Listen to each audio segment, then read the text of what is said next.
Cheetah ಮತ್ತು ಇಲಿ. ಆಗ ಸೂರ್ಯೋದಯ ಆಗ್ತಿತ್ತು. ಸೂರ್ಯನ ಕಿರಣಗಳು ಕಾಡಿನೊಳಗಡೆ ಬೀಳ್ತಾ ಇತ್ತು. ಮರಗಳ ಮಧ್ಯದಲ್ಲಿ ಪಕ್ಷಿಗಳು ಮತ್ತು ಅದರ ಶಬ್ದಗಳು. ಆನೆದಾದ ಮೆತ್ತಗೆ ನಡ್ಕೊಂಡ್ ಬರ್ತಿರ್ತಾನೆ. ನೀರು ಕುಡಿಯಕ್ಕಂತ ಹೋಗ್ತಾನೆ. ಸಡನ್ ಆಗಿ ಭೈರವ್ ಚೀತಾ ವೇಗವಾಗಿ ಓಡೋಡ್ತಾ ಬರ್ತಾನೆ. ಆನೆಯ ಮುಂದೆ ಹೋಗಿ ನಿಂತ್ಕೋತಾನೆ. ಅರೆ ಆನೆ ತಾತ, ಏನ್ ಸಮಾಚಾರ? ಬೆಳಗ್ಗೆ ಬೆಳಗ್ಗೆನೆ ಎಲ್ಲ ಹೋಗ್ತಾ ಇದ್ದೀರಾ? ನೀರ್ ಕುಡಿಯಕ್ ಹೋಗ್ತಾ ಇದ್ದೀನಿ, ತುಂಬಾ ದಾಹ ಆಗ್ತಾ ಇದೆ. ಓಹೋ, ನೀನ್ ಬೆಳಗ್ಗೆಯಿಂದ ನಡೆದು ಈಗ ಮಧ್ಯಾಹ್ನ ನೀನು ನದಿ ಹತ್ರ ತಲುಪಿದ್ಯಾ? ಸೋಂಬೇರಿ, ಈ ಪಾಟಿ ದೇಹ ಹಾಕೊಂಡು ಒಂದ್ ಮೈಲಿ ನಡೆಯೋಕೆ ಅರ್ಧ ದಿನನೇ ಮಾಡ್ಬಿಡ್ತೀಯಲ್ಲ. ಇಷ್ಟೊತ್ತಿಗೆ ನಾನು 100 ಸಾರಿ ಹೋಗ್ ಬರ್ತಾ ಇದ್ದೆಲ್ಲ. ಆನೆದಾದಾಗೆ ತುಂಬಾನೇ ಕೋಪ ಬಂದ್ಬಿಡುತ್ತೆ. ಆಮೇಲೆ ಅವನು ಏನು ಮಾತಾಡದೆ ಅಲ್ಲಿಂದ ಹೋಗ್ಬಿಡ್ತಾನೆ. ಚೀತಾ ನಕ್ಕೋತಾ ಅಲ್ಲಿಂದ ಹೊರಡು ಬಿಡುತ್ತೆ.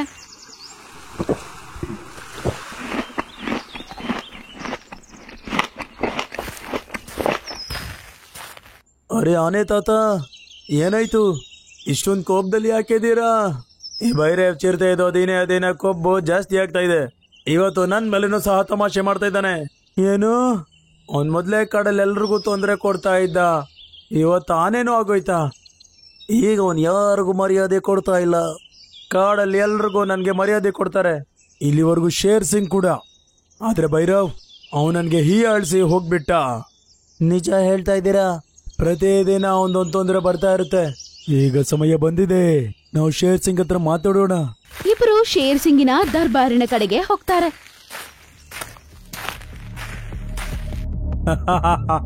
ಅರೆ ವಾ, ಇವತ್ತು ಆನೆ ತಾತ ಮತ್ತೆ ರಾಮು ಕರಡಿ ಜೊತೆಗೆ ಖಂಡಿತ ಏನೋ ಗಂಭೀರವಾದ ವಿಷಯ ಇದೆ. ಹೇಳಿ, ಏನ್ ವಿಷಯ? ಆನೆದಾದ ಮುಂದೆ ಬರ್ತಾನೆ ಮತ್ತೆ ನಡೆದ ಎಲ್ಲಾ ವಿಷಯವನ್ನು ಶೇರ್ಗೆ ಹೇಳ್ತಾನೆ. ಶೇರ್ ಸಿಂಗ್ ಗಮನಿಸಿ ಕೇಳ್ತಾನೆ. ಆಮೇಲೆ ಹಿಂಗಿ ತಲೆ ತಿರುಗಿಸಿ ಅಲ್ಲೇ ಇದ್ದ ತೋಳವನ್ನು ನೋಡ್ತಾನೆ. ಮಹಾರಾಜ್, ಭೈರವ್ ಚಿರತೆಯ ಉದ್ದಡತನ ಜಾಸ್ತಿ ಆಗ್ತಾ ಇದೆ. ಇತ್ತೀಚೆಗೆ ನಿಮ್ಮ ಮೇಲೇನೂ ಸಹ ತಮಾಷೆ ಮಾಡ್ತಾ ಇದ್ದಾನೆ.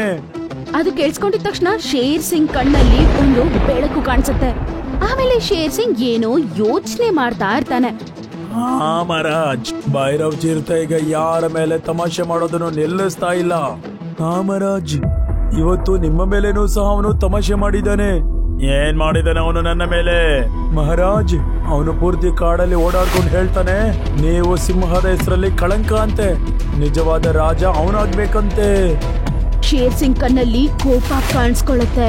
ಅವನ ಸಿಂಹಾಸನದ ಮೇಲೆ ಇಂದ ಎದ್ದು ನಿಂತ್ಕೋತಾನೆ. ಏ ಭೈರವ ತುಂಬಾ ಮುಂದೆ ಹೋಗ್ಬಿಟ್ಟಿದ್ದಾನೆ. ಇವತ್ತು ನಾನು ಅವನಿಗೆ ಪಾಠ ಕಲಿಸ್ತೀನಿ. ಮಹಾರಾಜ್, ನೀವು ಭೈರವ್ ಚಿರತೆಯ ಮಾತನ್ನ ಅಷ್ಟು ಗಂಭೀರವಾಗಿ ತಗೊಳ್ಳೋ ಅವಶ್ಯಕತೆ ಇಲ್ಲ. ಹಾಗಾದ್ರೆ ನಾನು ಅವನ ಇದೇ ರೀತಿ ಬಿಟ್ಬಿಡ್ಲ? ಅವನು ಪೂರ್ತಿ ಕಾಡಲ್ಲಿ ಅವಮಾನ ಮಾಡ್ಕೊಂಡು ತಿರುಗ್ತಾ ಇರ್ತಾನೆ, ಮತ್ ನಾನೇನು ಮಾಡ್ಬಾರ್ದ? ಮಹಾರಾಜ್, ನನ್ನ ಪ್ರಶ್ನೆ ಏನಂದ್ರೆ, ಮೊದ್ಲು ಅವನ್ನ ಕರೆದೆ ಮಾತಾಡಿ, ಅವನ್ನ ಕೇಳಿ, ಅವನ್ಗೆ ಯಾವ ವಿಚಾರದಲ್ಲಿ ತೊಂದರೆ ಇದೆ ಅಂತ, ಮತ್ ಯಾವ ವಿಚಾರದಲ್ಲಿ ಅವನ್ಗೆ ತೊಂದರೆ ಇದೆ ಅದು ತಪ್ಪೆಂದು ಸಾಬೀತ್ ಮಾಡಿ. ಅದರಿಂದ ಅವನ ಬುದ್ಧಿ ಸರಿ ಹೋಗ್ಬಹುದು. ಆಗ ಅವನಿಗೆ ನಾಚಿಕೆ ಆಗುತ್ತೆ. ಶೇರ್ ಸಿಂಗ್ ಸ್ವಲ್ಪ ಯೋಚನೆ ಮಾಡಿ ನಗ್ತಾ ಹೀಗಂತಾನೆ. ಇದೇ ಕಾರಣ ನಾನು ನಿನ್ನ ಸಲಹೆಗಾರನಾಗಿ ಆಯ್ಕೆ ಮಾಡಿದ್ದೀನಿ.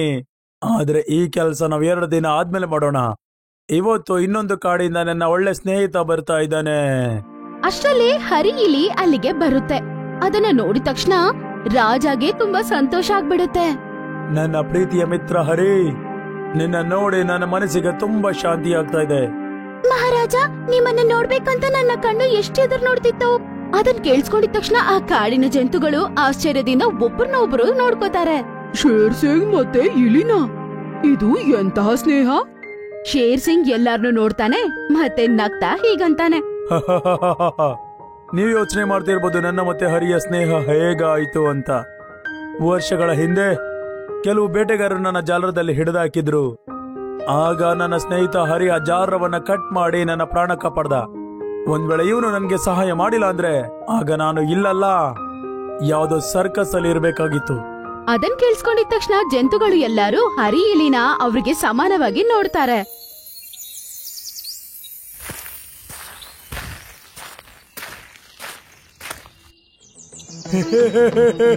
ಮಹಾರಾಜ್, ಇದೇನು ಈಗ ನೀವು ಇಲಿ ಜೊತೆ ಸ್ನೇಹ ಮಾಡ್ತಾ ಇದ್ದೀರಾ?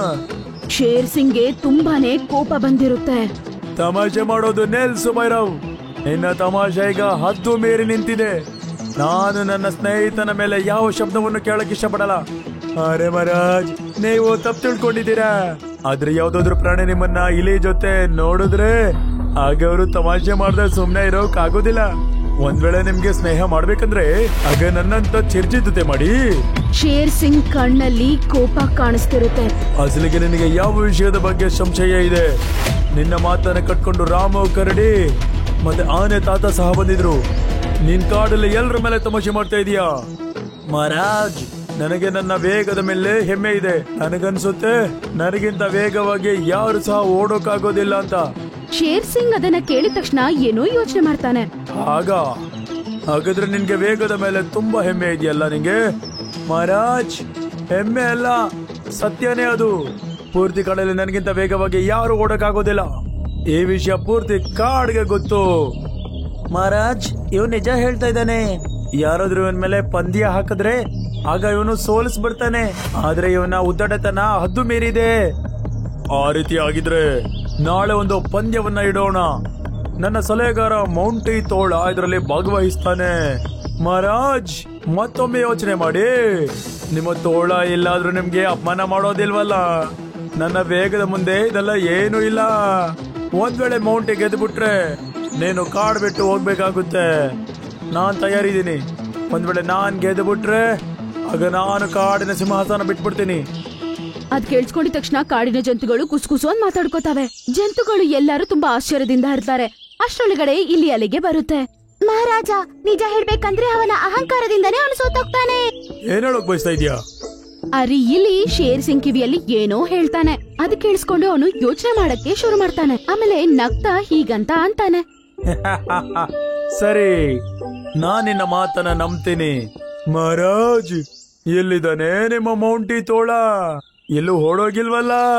ಮೌಂಟಿ ತೋಳ ಏನು ಮಾತಾಡದೆ ನಿಂತ್ಕೊಂಡಿರ್ತಾನೆ. ಆದ್ರೆ ಅವನ ದೃಷ್ಟಿ ಎಲ್ಲ ಶೇರ್ ಸಿಂಗ್ ಮೇಲೆ ಇರುತ್ತೆ. ನನ್ನ ಪರವಾಗಿ ಪಂದ್ಯದಲ್ಲಿ ಭಾಗವಹಿಸೋನು ಮೌಂಟಿ ತೋಳ ಅಲ್ಲ, ಬದಲಿಗೆ ನನ್ನ ಮಿತ್ರ ಹರಿ ಇಲಿ ಆಗಿರ್ತಾನೆ. ಎಲ್ಲರೂ ಕಾಡಲ್ಲಿ ತುಂಬಾ ಆಶ್ಚರ್ಯದಿಂದ ಏನಾಗುತ್ತೋ ಅಂತ ನೋಡ್ತಾ ಇರ್ತಾರೆ. ಭೈರವ್ ಚೀತಾ ಅಂತೂ ಆಶ್ಚರ್ಯದಿಂದ ಕಣ್ಣು ತೆಗೆದು ನೋಡ್ತಾ ಇರ್ತಾನೆ. ಮಹಾರಾಜ್, ಇದೇನು ತಮಾಷೆ?